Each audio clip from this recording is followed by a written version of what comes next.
Assalamualaikum warahmatullahi wabarakatuh. Selamat pagi, Ibu Guru dan teman-teman lainnya yang berbahagia. Perkenalkan, nama saya Vito Fadila yang akan bertugas sebagai moderator dalam diskusi materi inovasi dan pembaruan pendidikan Indonesia.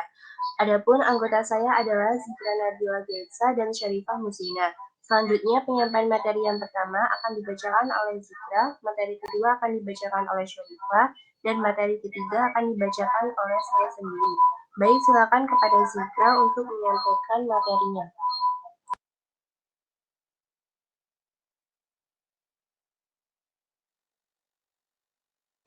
Pengertian inovasi.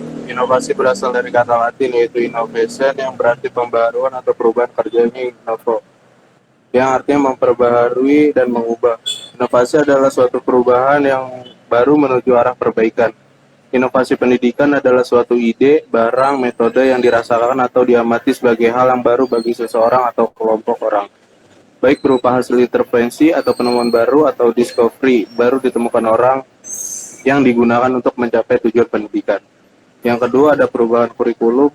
Etimologi kurikulum berasal dari bahasa Yunani, yaitu berdasarkan pengertian ini dalam konteksnya dengan dunia pendidikan memberi pengertian sebagai circle of intrusion, yaitu suatu lingkaran pengajaran di mana guru dan murid terlibat di dalamnya.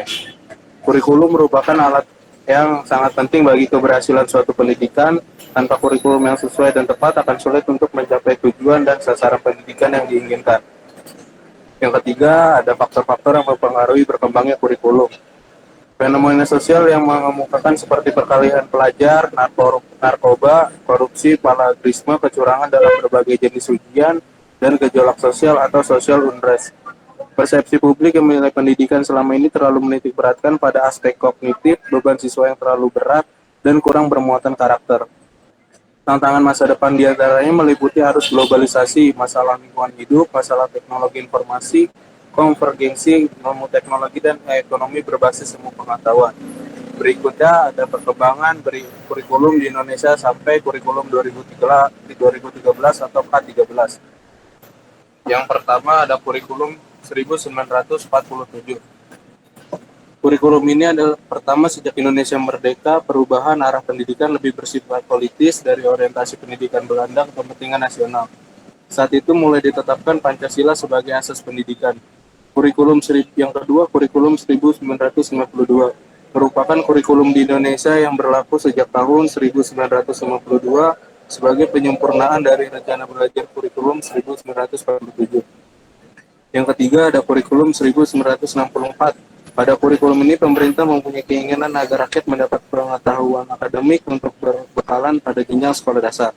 Sehingga pembelajaran dipusatkan pada program Pancawardana, yaitu pengembangan moral, kecerdasan, emosional atau artistik dan jasmani. Kurikulum 1968 adalah kurikulum pertama yang dibentuk oleh pemerintah Orde Baru dalam kebijakan pendidikan di Indonesia. Pembuatan kurikulum 1968 bertujuan untuk menggantikan rencana pendidikan 1964 yang dibentuk oleh Orde Lama. Kurikulum yang kelima ada kurikulum 1975. Dirangkai agar siswa mampu mengembangkan pikiran dan memecahkan masalah belajar dan kehidupan. Yang keenam ada kurikulum 1984. Mengusung proses skill approach, metode pembelajaran menggunakan konsep CBSA atau dengan kata lain siswa menjadi subjek dalam pembelajaran karena siswa memiliki kesempatan untuk aktif secara fisik, mental, dan emosional. Yang ketujuh ada kurikulum 2004. Adalah kurikulum berbasis kompetensi atau KBK. Kurikulum ini dalam dunia pendidikan Indonesia yang mulai diterapkan sejak tahun 2004. Yang kedelapan ada kurikulum 2006. Adalah sebuah kurikulum operasional pendidikan yang disusun dan dilaksanakan di masing-masing satuan pendidikan di Indonesia. Kurikulum 2006 juga bisa disebut dengan KTSP atau kurikulum tingkat satuan pendidikan. Yang kesembilan ada kurikulum K13. Kurikulum 2013 yaitu sebagai kurikulum berbasis kompetensi yang merupakan suatu konsep kurikulum yang menekankan pada pengembangan karakter dan kemampuan melakukan kompetensi. Tugas-tugas dengan standar performasi tertentu. Selanjutnya.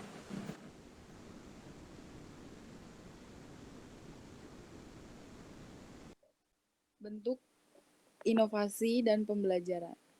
Pembelajaran berbasis kompetensi dapat diartikan sebagai kemampuan dasar yang dapat dilakukan siswa pada tahap pengetahuan keterampilan dan bersikap.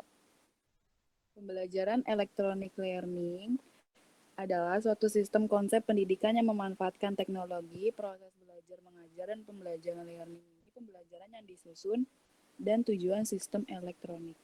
Pembelajaran kontekstual adalah pendekatan pembelajaran yang menekankan kepada proses keterlibatan siswa secara penuh untuk dapat menemukan materi yang dipelajari.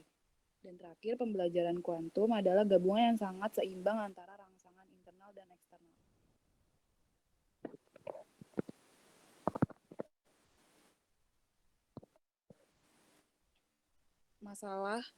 Masalah yang menuntut diadakan inovasi.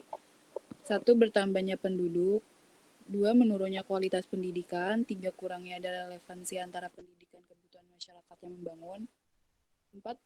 Perkembangan ilmu pengetahuan dan teknologi. 5. Meningkatkan animo masyarakat untuk memperoleh pendidikan yang baik. Proses tahapan pembaruan itu dibagi menjadi 3. Ada penemuan, pengembangan, penyebaran. Penemuan merupakan adaptasi dari apa yang telah ada dan meliputi penemuan tentang suatu hal yang baru seperti kata pepatah tak ada yang baru di muka bumi ini. Kedua, pengembangan adalah yang biasa digunakan dalam pendidikan berbagai aktivitas antara lain riset, dasar pencarian, dan pengujian teori-teori belajar. Dan ketiga, penyebaran adalah persebaran suatu ide baru dari sumber inventionnya kepada pemakai atau penyerap yang terakhir. Macam pengelolaan lembaga pendidikan dari strategi umum dan khusus, membangun kerjasama networking baik di tingkat daerah nasional maupun internasional, sikap optimis, peduli, aktif, dan kreatif dalam menghadapi berbagai tantangan di masyarakat pada umumnya dan lingkungan pendidikan, menggali potensi-potensi keuangan dan mengembangkan dengan kreatif, membangun kepemimpinan dan budaya organisasi yang baik dan profesional, merumuskan cita-cita, program, serta tujuan ingin dicapai lembaga secara langkah selanjutnya adalah berupaya memaksimalkan merealisasikan kegiatan-kegiatan real sehari-hari.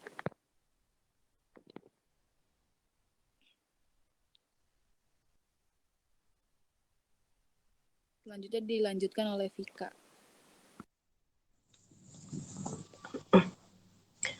Unsur dari pengelolaan pendidikan. 1. Organisasi pendidikan adalah lembaga penyelenggara pendidikan yang sangat mempengaruhi kualitas penyelenggaraan pendidikan.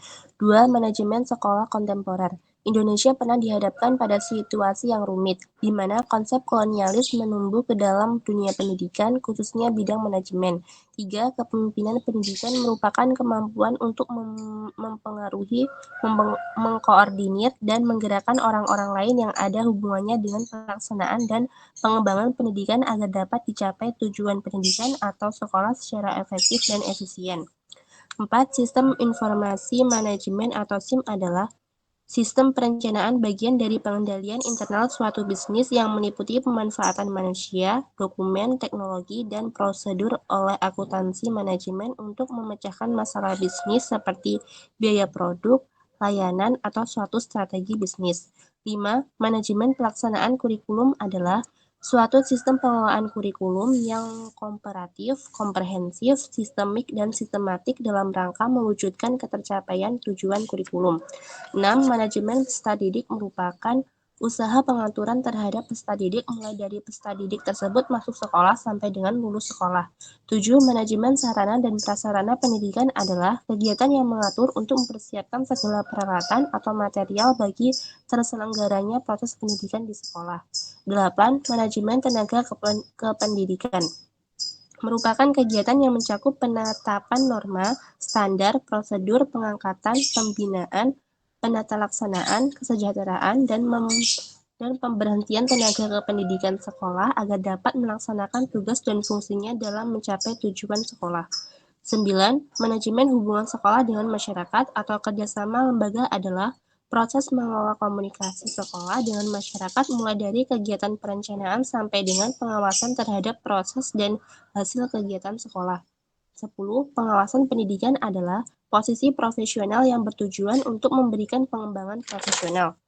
Sifat khusus pembaruan pendidikan. 1. Manfaat relatif adalah tingkat kelebihan suatu inovasi, apakah lebih baik dari inovasi yang ada sebelumnya atau dari hal-hal yang biasa dilakukan. 2. Kesesuaian.